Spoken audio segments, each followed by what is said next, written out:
Begin with breaking news, a huge development in the infamous O.J. Simpson case. Detectives are testing a knife that was found on Simpson's former property in Brentwood.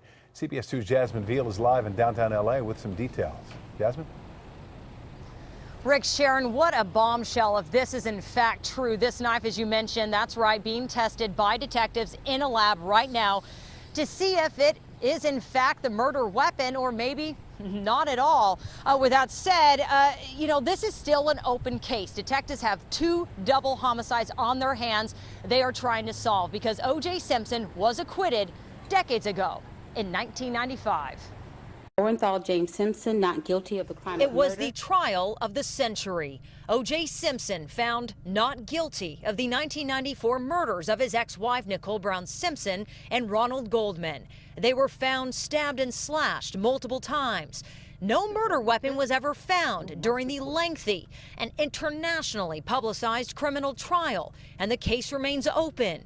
Which makes the news that police now have a knife, reportedly found buried years ago on the outskirts of O.J. Simpson's former Rockingham estate, even more shocking. It was just handed over to detectives by a retired officer who had it in his possession for years. The off-duty or retired officer was working in the area of the Rockingham estate, and he claimed that an individual who claimed to be a construction worker provided him with this knife, claiming that it was found on the property. So he held on to it until just recently when we discovered that he had it, and we have now recovered it within the last month. TMZ reports it came to the department's attention when that former cop wanted to get it framed and engraved with the case numbers. An LAPD officer, if this story is accurate as we're being told, would know that anytime you come into contact with evidence, that you should and shall submit that to investigators. He believed that the case was closed, which again is a possibility that he had that misunderstanding. LAPD is still looking for the construction worker who handed the officer the knife, knowing this whole story could be bogus. The investigators have asked that we not be very descriptive about the knife, so they haven't actually told me, so I don't accidentally tell you. And for obvious reasons. We need to, first of all, determine, is this evidence? And if it's not evidence, how do we prove one way or another that it's not? As for the man who could have the answers to this puzzle, O.J. Simpson remains in a Las Vegas prison on an unrelated robbery conviction. But even if this knife turns out to be the murder weapon, the former football star cannot be prosecuted again because it would be double jeopardy. It is being treated as we would all evidence. So it has been submitted to our lab. They are going to study it and examine it for all forensics, including serology and DNA and hair samples, and that is ongoing as we speak.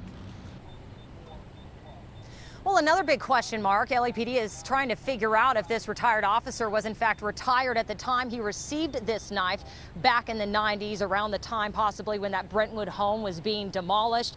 No word on if any criminal charges can come from this. But Rick, Sharon, he is no longer, as you know, since he's retired, an employee here at the department, so they can't do much right now.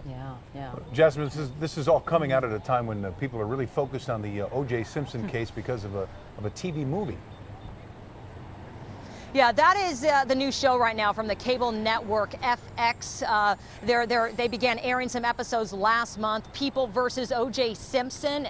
And I've heard a lot of speculation that maybe this is all a publicity stunt. I mean, of course, LAPD, again, trying to determine if this is in fact any kind of evidence they need to look into in regard to those murders. I did hear one man out here, though, saying, hey, he's got to go home, call his mom, and watch all of those episodes because he's into it now. Yeah, we haven't heard the last of this situation here. Thank you, Jasmine.